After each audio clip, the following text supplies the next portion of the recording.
See on nüüd kohe-kohe ukse ees. 1. september ja taas algab uus kooliaasta.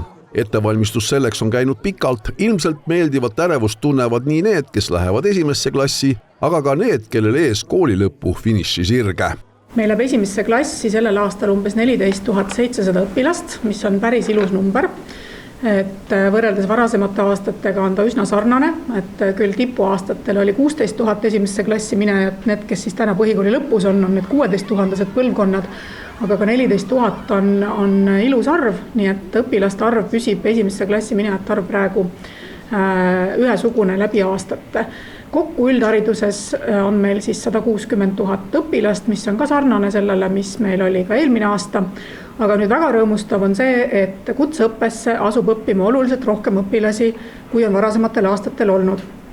Et praegust andmete järgi üle 26 000 õpilase. Kutseõppesse on näiteks sellel aastal suundunud 500 täiendavat õpilast, kes on jäänud peale kooli lõppu eemale mõnel eelmisel aastal. Ülikoolides alustab sellel aastal 47 000 üliõpilast, mis on ka väheke enam võrreldes eelmise aastaga. Aga uuendused. Sellest õppeaastast siis lähevad üle ka 3. ja 6. klassid ja see tähendab, et nüüd siis on eriline kooliaasta, kus esimest korda siis iseseisvunud Eesti ajaloos õpivad eesti keeles kõik lapsed esimeses ja teises kooliastmes ja lasteaedades. Et meil on veel alles jäänud 7., 8., 9. klass, kes lõpetavad oma õpingud vene keeles, aga ma loodan, et ka nendes koolides need 7., 8., 9. klassi lapsed saavad piisavalt eesti keele õppetuge. Teine ja veel olulisem on õppimiskohustus, mis rakendub nüüd kõigile, kes põhikooli lõpetasid. Seni on haridussüsteemi jaoks igal aastal kadunuks jäänud iga 10. põhikooli lõpetaja ehk kuskil 1500 last. Nüüd tuleb neile see võimalus leida. Tallinnus on probleem kõige suurem. Siin on neid viimase seisuga 672. Iga aasta on need lapsed tegelikult meil olemas olnud. Me lihtsalt oleme need lapsed nii-öelda vaiba alla ära pühkinud. Me ei ole ju neid kohustanud edasi õppima. Kui nad põhikooli lõpus tulevad puudulike teadmistega, siis nad ei ole mitte kuhugi edasi liikunud.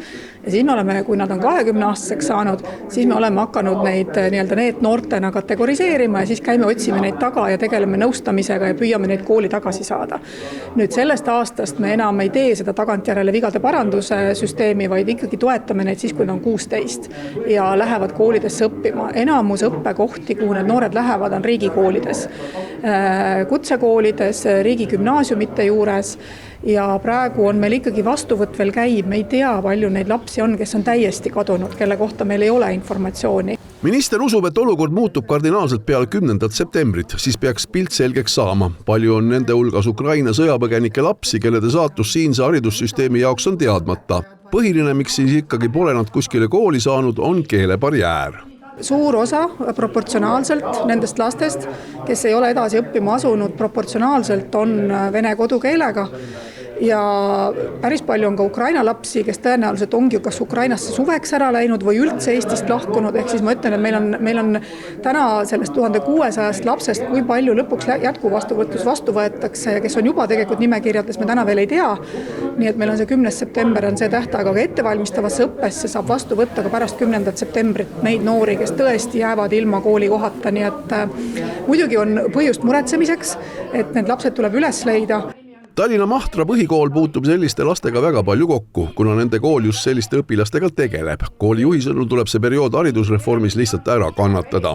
Kui me vaatame Euroopa suurriike, vaatame Ameerikat, meil ei ole getosid, meil ei ole isegi Rootsit, meil ei ole Malmöt.